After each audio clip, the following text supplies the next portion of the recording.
Welcome aboard. This is the AM News, and let's start now because in a major shake-up in the police hierarchy, President John Dramani Mahama has replaced IGP Dr. George Ekufu Dampare with COP Christian Yohunu. Dr. Dampare's tenure, marked by both commendation and controversy, has fueled widespread speculation about his departure in the past few days. But the presidency cites constitutional provisions announcing that COP Christian Yohunu is expected to drive the modernization and transformation of the Ghana Police Service. Minister for Government Communications, Felix Kwachifosu, says the new IGP will be sworn in later on today. On your screens is a statement that was produced to make this announcement, and it reads that, and this is coming from the Office of the President, President John Dramani Mahama has, in accordance with Articles 91 and 202 of the 1992 Constitution, and in consultation with the Council of State, appointed Commissioner of Police Christian Tete Yohunu as the Inspector General of Police. He replaces COP Dr. George Ekufu Dampare. And of course, COP Yohunu, they say, brings 40 years of experience to the position of IGP and is expected to oversee the modernization and transformation of the Ghana Police Service.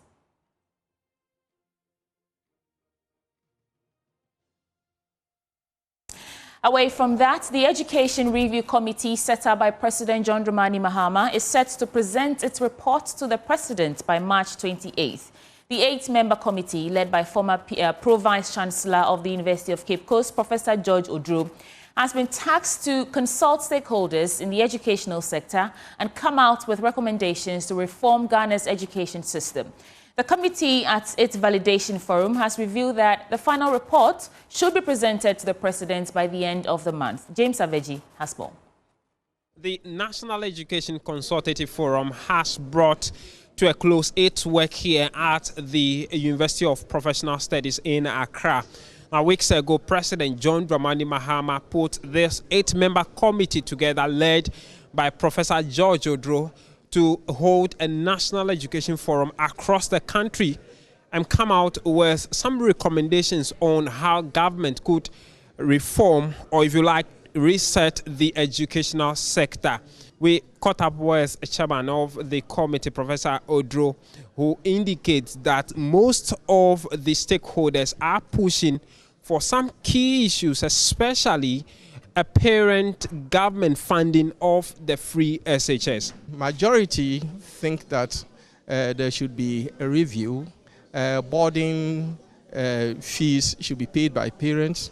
That's some view. Now, one view that came out strongly, which was very interesting, was that government should introduce lunch for both day students and boarding students, and then breakfast and dinner parents should pay for that. So when will President John Dramani Mahama receive the final document from your committee? Hopefully, by 28th of March, we would have finished with the final report. The Education Minister, Haruna Idrisu, has just revealed that government has plans of immediately operationalizing the National Research Fund. Let me also assure that Excellency John Dramani Mahama will this year effectively operationalize the National Research Fund. It would be functional and it will work. I've requested the Ghana Education Trust Fund to make seed money available in the formula of the fund for the 2025 year. The Vice President of the Republic, Professor Jane Nana Opoku-Agyeman, has also been given the firm assurance that the John Dramani Mahama government will leave no stone unturned as far as the implementation of these recommendations are concerned. And I wish to assure you, members of the committee and all of us, that your recommendations will not gather dust on the shelf.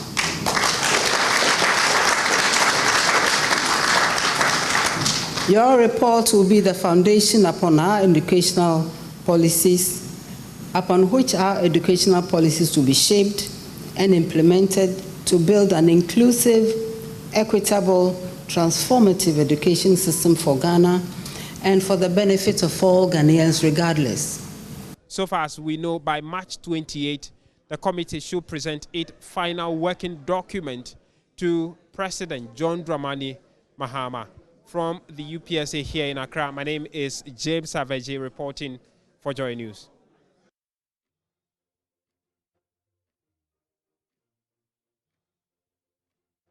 In other stories, Speaker of Parliament Alban Bagbin has dismissed allegations of secretly imposing a district chief executive for Nadoli Kalio, calling them baseless and malicious. He criticized the claims made by the Nadoli Kalio constituency members as ignorant of the appointment process. The Speaker has threatened legal action against those behind the defamatory press conference unless they offer an unqualified apology. The press statement, signed and read by the Nadolo Kalio constituency organizer, Frederick Keninge, the group expressed outrage over what they claimed to be an attempt by the Speaker of Parliament, Alban Sommana Kingsford Bagbin, to impose a candidate who did not make it onto the final list of shortlisted nominees. According to the statement, the Regional Vetting Committee had followed the process in selecting qualified candidates based on commitment to the party, knowledge of local governance, and grassroots support. However, the group alleged that some individuals, including the Speaker of Parliament, Alban Sommana Kingsford Bagbin, are trying to override this process for personal interest.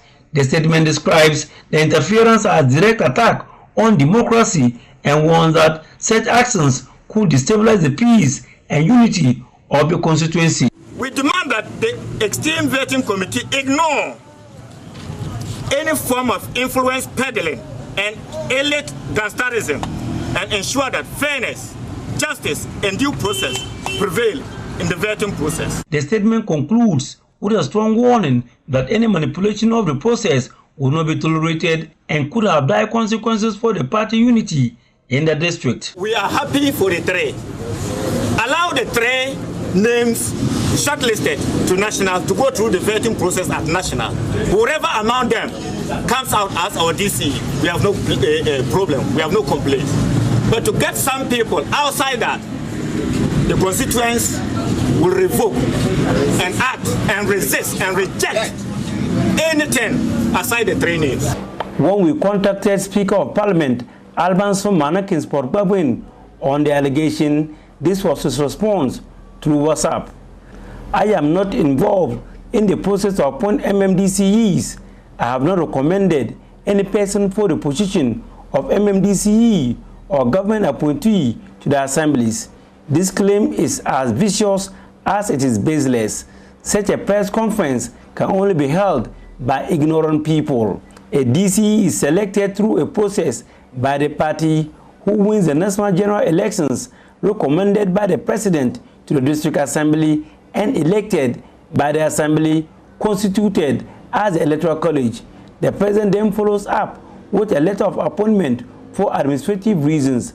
How can I impose a DCE on the Nadolo Kalio district? Speaker Alban Bagbin warned that the people who organized, wrote, or read a press statement at a press conference, especially the constituency organizer, Frederick Keninge, the sponsors and supporters of the defamatory press conference, better render an unqualified apology to me. I will take serious action against all of them to vindicate my rights. Enough of the character assassination, he concluded. Reporting for Joy News, Rafiq Salam, Nadoli. To commemorate World Kidney Day, the Cape Coast Teaching Hospital, in collaboration with TW Radio, organized a health walk in Cape Coast to create awareness on kidney disease, its causes and prevention. During the walk, the head of the dialysis unit of the Cape Coast Teaching Hospital and physician specialist, Dr. Evans McCready, indicated that Cape Coast has recorded a high number of kidney disease cases, adding that newer reports are of younger people with no history of major health issues. Abigail Nkrumah has more in this report. Sharing some statistics regarding chronic kidney disease, the head of the dialysis unit at the Cape Coast Teaching Hospital and physician specialist, Dr. Evans McCready, highlighted some causes of the condition, indicating Cape Coast has recorded a high number of chronic kidney disease cases. When it comes to Ghana, the figure is still about 13% And in Cape Coast, we see a lot of patients with chronic kidney disease. In a year, when you go to the renal clinic, we have over 2,000 people attending the renal clinic in a year. And in the same, when you come to the dialysis sessions, in a month, we can have over 250 people coming to 250 sessions of dialysis per month. So a day, we have about 16 to 20 people coming to have dialysis. And these people are those who are at the end of the kidney disease. So they are what we call end-stage kidney disease. So we have a high prevalence of chronic kidney disease in Cape Coast and into the extent the whole country. The main risk causes we've identified as cause for chronic disease here is mainly hypertension and diabetes. There's been previous studies which has done which show that hypertension and diabetes are the commonest causes here. Of late, we've ended up having some young patients with no hypertension or no background diabetes also coming with chronic kidney disease. And we suspect those people might be exposed to maybe some chemicals or stuffs in the water, etc., which might be contributing to the increase in chronic kidney disease, especially in the younger generation. Thomas Khan, a dialysis patient and kidney health advocate who organized the health walk, shared his hopes for the Mahama Cares initiative and appealed to government and the NHIA to establish more dialysis centers. We recently heard of government intentions to cater for kidney disease and cancer and stuff like that under the Mahama Care. We are very hopeful and we are trusting that the Mahama Care would come through for us as patients and make sure that some of these concerns are addressed. And again, when you go to the various facilities, the dialysis machines, they are not enough. We know that there are some of them that we hear have been procured by the NHIS. But we are praying that and hoping that they fix them very soon. The PRO of the hospital, Frederick Nyanka, acknowledged the interventions of government and encouraged the public to undertake regular kidney checks, as the treatment for kidney disease is expensive and time-consuming. Well, so we would like to let the general public know that treatment of dialysis is not only about the cost. You go through a lot of psychological trauma and other stuff. For example, you are supposed to sit on the machine for 4 hours. So assuming you come and someone just started and you are nursed, it means you wait for the next 4 hours and then you will take over. You are spending 8 hours at the hospital. The stress alone, the man hours that you have wasted. And so we want to encourage people to continue to take good care of their health so far as their kidneys are concerned. From Cape Coast, Abigail Lesel Nkrumah reports for Joy News.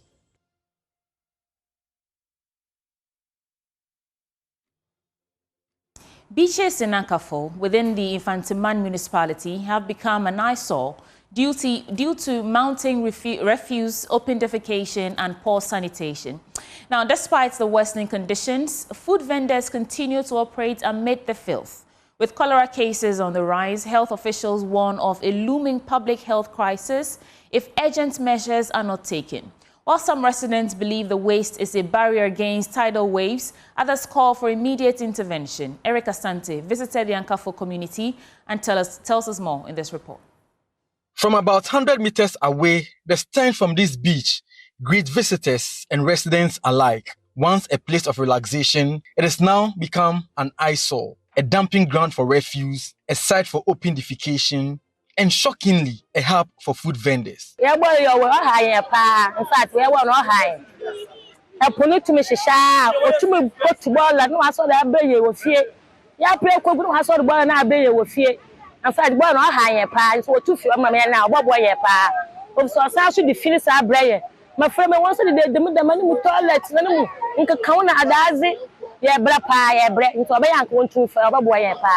officials are warning that this growing sanitation crisis could put the entire community at risk.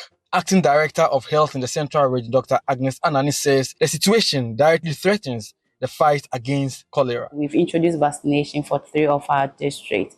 And with our environmental assessments, we noticed that it was shortage of water, and also the environment, open defecation and refuse, indiscriminate dumping of refuse that are worrying. And when you walk along the coast, you still see people practicing open defecation, which is very worrying because the same water that will come and wash, sorry to say, the feces back into the water.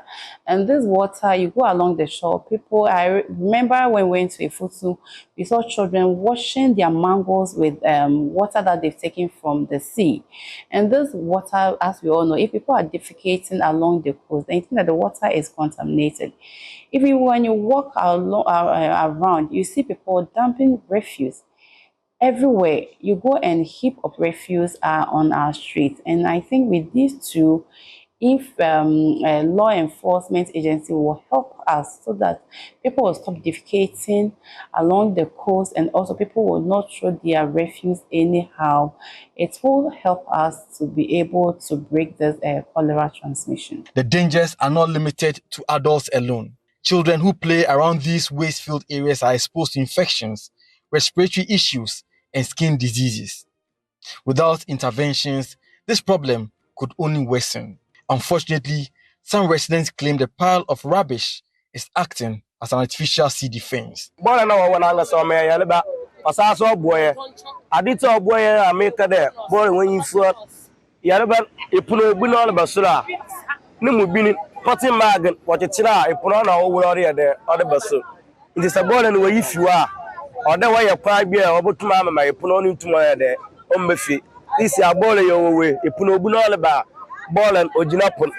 though the assembly member of the area has solely funded the construction of a 100-seat capacity toilet, some residents were seen engaging in open defecation.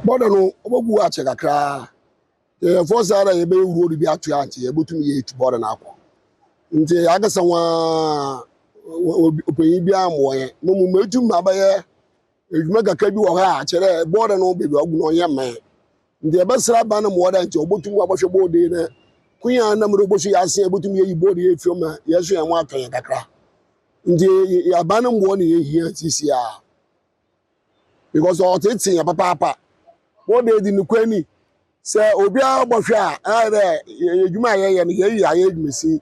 Until Queen one number of one boy and one boy in my body of fear. Mostly asking my mamma, my way be there, me, Tramotu.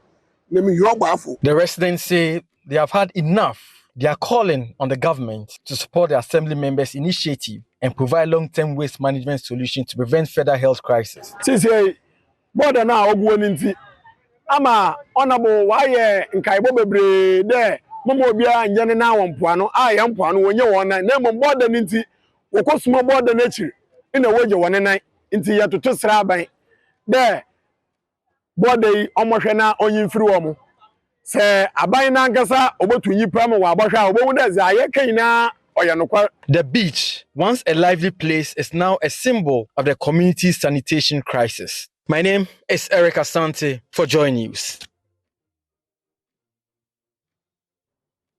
Officials of the Forestry Commission have apprehended 8 suspected illegal miners deep in the Subri Forest in the Western region.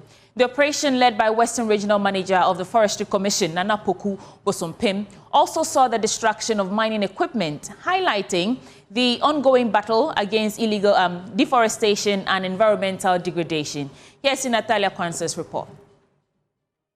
This is the Subri Forest Reserve, one of Ghana's largest and most significant biodiversity zones, spanning over 580 square kilometers.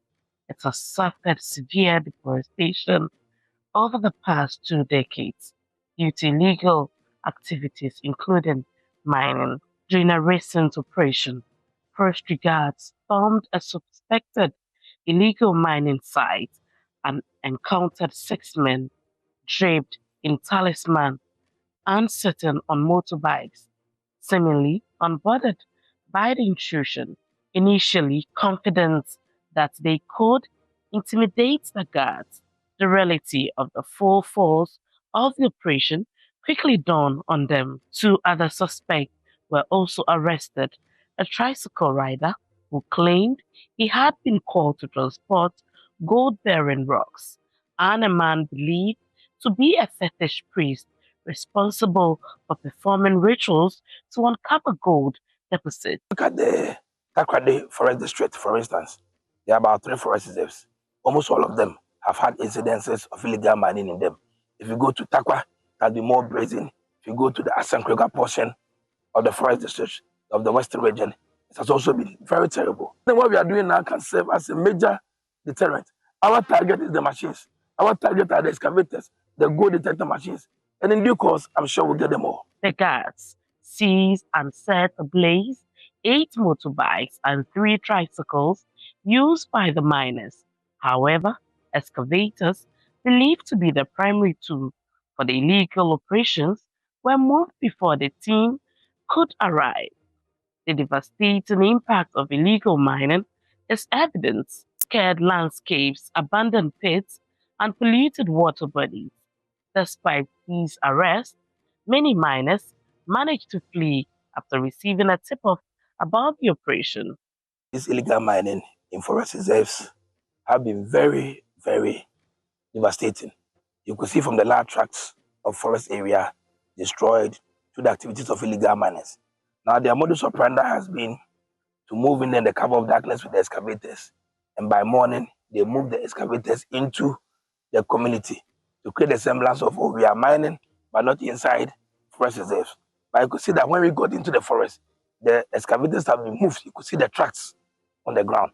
So the effect has been very devastating, destruction of the forest cover and destruction of water bodies even found inside the forest. The 8 suspects are now in police custody, pending further investigation and prosecution. For Joy News, in Athalia Kwanza, Western Region.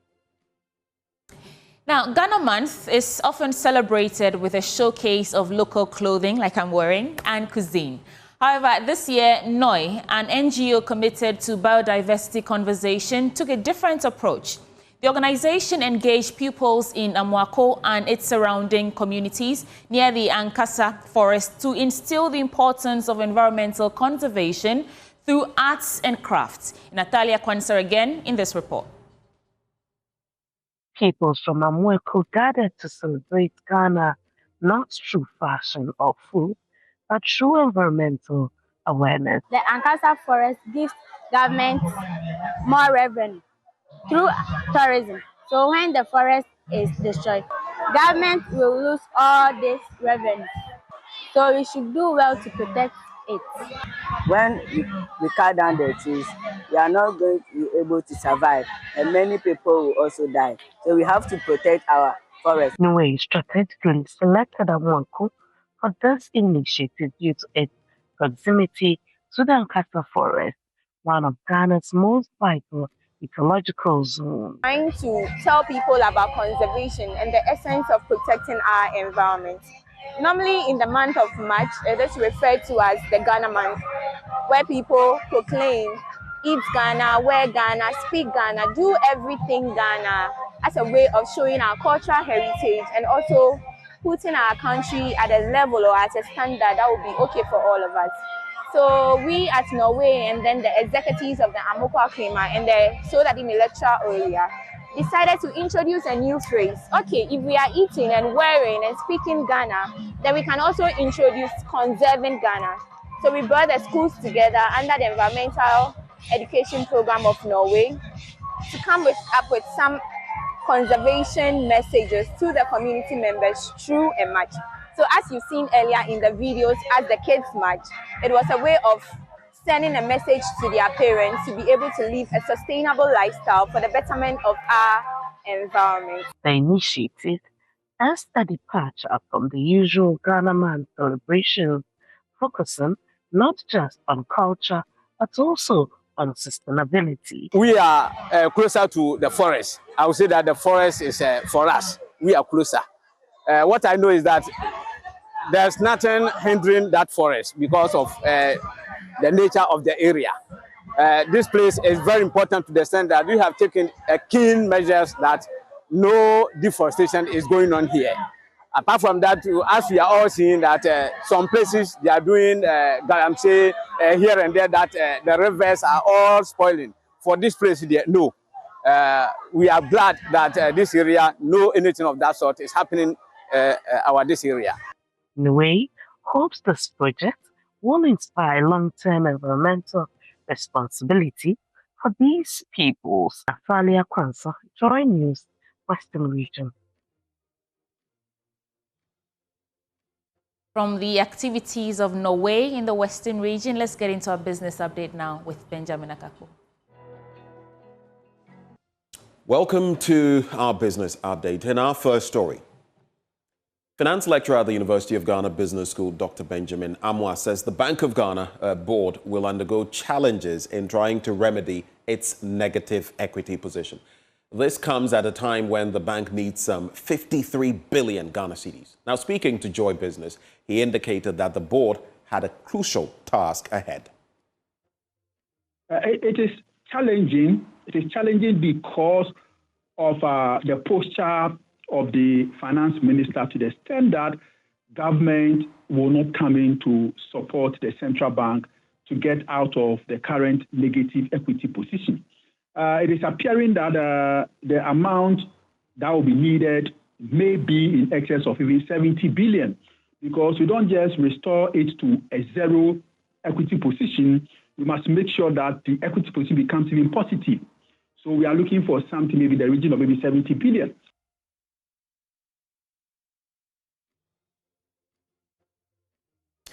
And now, accounting and auditing firm KPMG is calling on government to consider bringing back the tax amnesty initiative to attract defaulting taxpayers to return to their obligations. Commenting on the 2025 budget and economic policy, partner of tax at KPMG Ghana, Kofi Frimpong Kori, believes that reintroducing the amnesty program will spur more taxpayers to support domestic revenue mobilization. I think that for me, if you ask me, we should leave it as it is. We should leave it, because I don't also want the impression to be created in the minds of taxpayers that government is stifling the refund process. And that's why at the tail end, I was even recommending the fact that maybe the Revenue Authority need to do a bit of tax amnesty and then maybe voluntary tax administration. The tax amnesty mostly pushes people to come forward to go through those processes, because they know that maybe because there's an amnesty associated with it, if I come forward to disclose my portion, I can either get my refund or I can be made to pay the tax that I owe without any penal measures. So it's a combination of all factors. Government should ensure that they are not staffing the Revenue Authority in paying the taxes that are due taxpayers, because that in itself will then make people go under the radar. But if they open it up, taxpayers will know that no, even if I overpay, there's a tendency for the government or the Revenue Authority to pay me back my money. And that is also to ensure some confidence in the tax system. So that's what I would recommend. And on that tax amnesty note, I cap off the business updates, handing over back to Sweetie Abochi. Ends the AM News Bulletin on the AM show. Stay with us, because we get right into our news review segment. We'll be right back.